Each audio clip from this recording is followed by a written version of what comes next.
कहते हैं ना कि स्टूडेंट्स का जो समय बीत जाता है वो वापस नहीं आता, लेकिन किया गया संघर्ष आपकी पूरी ज़िंदगी बदल देगा। तो चलो आज खुद को अपने कल से बेहतर बनाने के लिए संघर्ष करते हैं।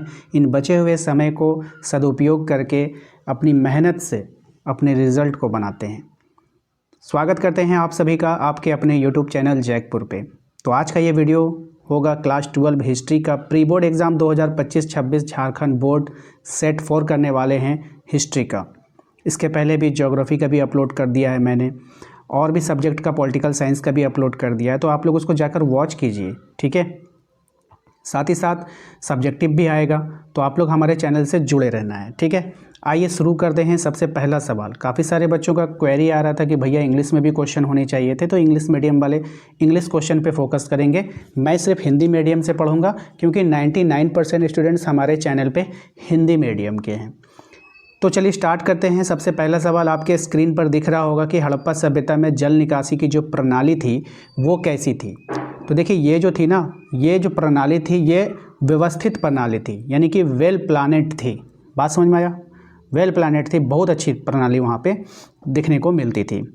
आइए दूसरे सवाल पे आते हैं। हमारा दूसरा सवाल देखिए क्या है, कह रहा है कि हड़प्पा सभ्यता के लोग किस पेय का उपयोग करते थे, यानी कि किस पेय पदार्थ का उपयोग करते थे, सोम रस का, मद का, दूध का, जल का।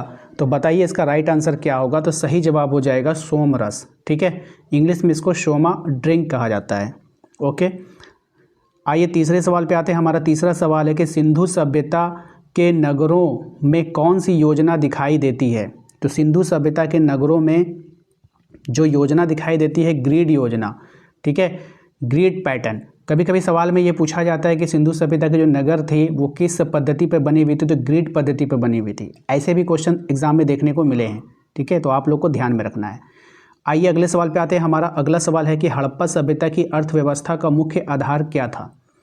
तो हड़प्पा सभ्यता की जो अर्थव्यवस्था थी उसका जो मुख्य आधार है वो है एग्रीकल्चर, यानी कि कृषि। Option number A correct answer हो जाएगा।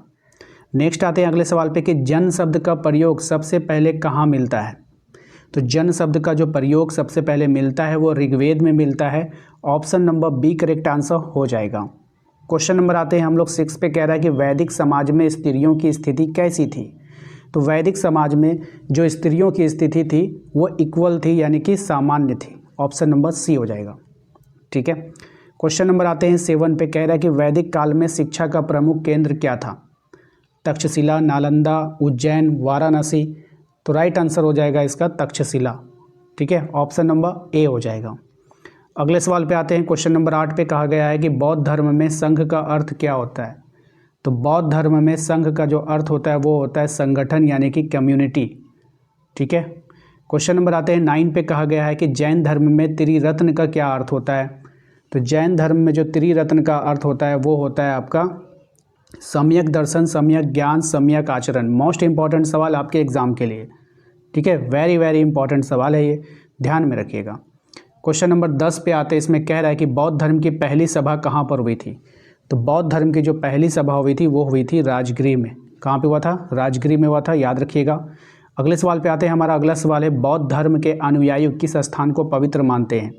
तो जितने भी बौद्ध धर्म के अनुयायी हैं वो सारनाथ, लुम्बिनी, बोध गया, तो इनमें से सभी इसका राइट आंसर हो जाएगा। इन सभी जगहों को वो पवित्र मानते हैं, ठीक है। क्वेश्चन नंबर आते हैं हम लोग 12 पे, कह रहा है कि अशोक का सबसे प्रसिद्ध शिलालेख कौन सा है। अब ये जो अशोक है इनका सबसे जो प्रसिद्ध शिलालेख है वो आपको बतानी कि वो कौन सा है। तो रुक्मिणी है ना, तो ये हो जाएगा आपका ऑप्शन नंबर सी। नेक्स्ट है क्वेश्चन नंबर 13 कि अशोक ने किस धर्म को राजधर्म घोषित किया है। तो अशोक ने जिस धर्म को राजधर्म घोषित किया था वो था आपका बौद्ध धर्म। कौन सा धर्म था? बौद्ध धर्म। थोड़ा सा इंग्लिश में क्वेश्चन लिखने के कारण क्वेश्चन का साइज इतना बढ़ गया है ना कि आपका एक साथ दिखाना पॉसिबल नहीं हो पा रहा है। क्वेश्चन नंबर आते हैं 14 में, कह रहा है कि हेनसांग भारत आने पर कहाँ अध्ययन किया था। हेनसांग ने जब भारत आया था तो वो कहाँ पे अध्ययन किया था। तो नालंदा में। ऑप्शन नंबर ए हो जाएगा। क्वेश्चन नंबर आते हैं 15 में, कहा गया है कि इब्ने बतूता ने किस सुल्तान के शासनकाल में भारत की यात्रा की। कौन सा सुल्तान के शासनकाल में? तो Mohammad bin Tughlaq. Option number B correct answer होगा। अगले सवाल पे आते हैं। क्वेश्चन नंबर 16, मार्को पोलो किस काल में भारत आया था। तो मार्को पोलो जो आया था वो दिल्ली सल्तनत के काल में आया था। Option number C correct answer होगा। नेक्स्ट सवाल है आपका कि जैन धर्म के अनुयायी किस भाषा का प्रयोग करते थे। अब ये जितने भी जैन धर्म के अनुयायी थे ये प्राकृत भाषा का प्रयोग करते थे। Option number B correct answer होगा। क्वेश्चन नंबर आते हैं 18 पे। कहा गया है कि बुद्ध ने अपनी जीवन का अधिकतम समय कहाँ बिताया है। तो बुद्ध ने अपने जीवन का जो अधिकतम समय बिताया वो श्रावस्ती में बिताया था। ऑप्शन नंबर बी हो जाएगा। क्वेश्चन नंबर 19 में आते हैं कि बौद्ध धर्म की दूसरी सभा कहाँ हुई थी। बौद्ध धर्म की जो दूसरी सभा हुई थी वो कहाँ हुई थी बताइए। तो बौद्ध धर्म की जो दूसरी सभा हुई थी वो हुई थी वैशाली में। कहाँ हुई थी? वैशाली में हुई थी। ठीक है, यहाँ पे मैं छोटी सी जानकारी दूंगा। ऐसे छात्र छात्राएं अगर कोई है जिन्होंने अभी तक कोचिंग ज्वाइन नहीं किया था, बहुत सारे छात्र होते हैं सोचते हैं कि लास्ट में पढ़ करके मैं पास हो जाऊंगा, बाद में उनको पता चलता है कि अब तो मैं फंस चुका हूँ। क्या ऐसे भी कोई छात्र हैं जो अपने आप को ठगा हुआ महसूस कर रहे हैं, फंसा हुआ महसूस कर रहे हैं, अब उनको टेंशन हो रही है कि कैसे हम एग्ज़ाम क्रैक करेंगे, कैसे एग्ज़ाम का ये करेंगे। तो देखिए, अगर आप खुद से कर सकते हैं बाबू, ठीक है, खुद से कर सकते हो तो आप इतना चीज़ खुद से कंप्लीट कर लो। अगर आपको ये चीज़ कंप्लीट करने में प्रॉब्लम हो रही है तो आप हमारे वरदान ग्रुप को ज्वाइन करो। वहाँ पर आप लोगों को जो है 5 साल का मॉडल पेपर सॉल्यूशन करवा दिया जाएगा, 5 साल का PYQ सॉल्यूशन दिया जाएगा। एवरी वीक सप्ताह में टेस्ट होगा आपका, वो भी क्वेश्चन VVI होगा। ऑल नोट्स जो होगा वो PDF के फॉर्म में आपको उपलब्ध होगा। एवरी नाइट आपका MCQ टेस्ट लिया जाता है। सोने से पहले आप एक टेस्ट से गुजरते हो और क्विक आपको आंसर की भी मिल जाता है। आप मिला लेते हो कि कितना सही हुआ कितना गलत हुआ। इसके अलावा और भी कुछ है जो आपके परीक्षा के लिए इंपॉर्टेंट होगा, वो सब आपके इस वरदान ग्रुप में डाल दिया जाता है।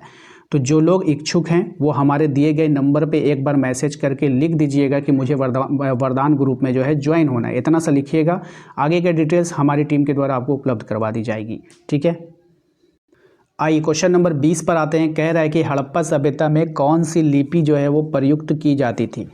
ठीक है, तो हड़प्पा सभ्यता में जो लिपि प्रयुक्त की जाती थी वो बतानी है आपको।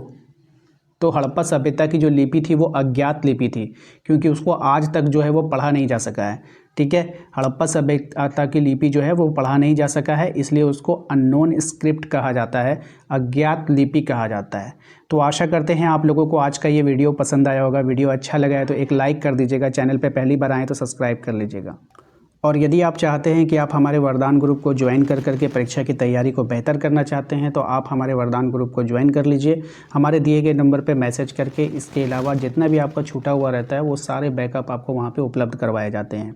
ठीक है, तो मेरा ये आपसे वादा है कि ये वरदान ग्रुप आपके लिए रियल में वरदान ही साबित होगा। ओके, तो आप लोग परीक्षा की तैयारी कीजिए। और मैंने अलग से प्लेलिस्ट बना दिया है, प्लेलिस्ट पे जा करके आप अपने सारे वीडियोस को प्रैक्टिस में ले सकते हैं। इसके अलावा मैंने मेरा एक अलग चैनल है, आपने देखा होगा कि मैंने अपडेट के लिए एक चैनल बनाया था, उसका मैं लिंक भी ग्रुप में देता रहता हूँ। तो आप लोग ग्रुप ज्वाइन कर लीजिएगा। जिसको नॉर्मल ग्रुप ज्वाइन करना है तो आप इसी नंबर पे मैसेज कीजिएगा। ठीक है, तो आपको नॉर्मल ग्रुप का लिंक मिल जाता है, आप वहाँ से खुद ज्वाइन हो जाइएगा, मुझे ज्वाइन करने की ज़रूरत नहीं पड़ेगी। अगर आपको वरदान ग्रुप में ज्वाइन होना है तभी आप रिक्वेस्ट करेंगे कि मुझे वरदान ग्रुप में ज्वाइन होना है, तो आपको किया जाएगा। ठीक है।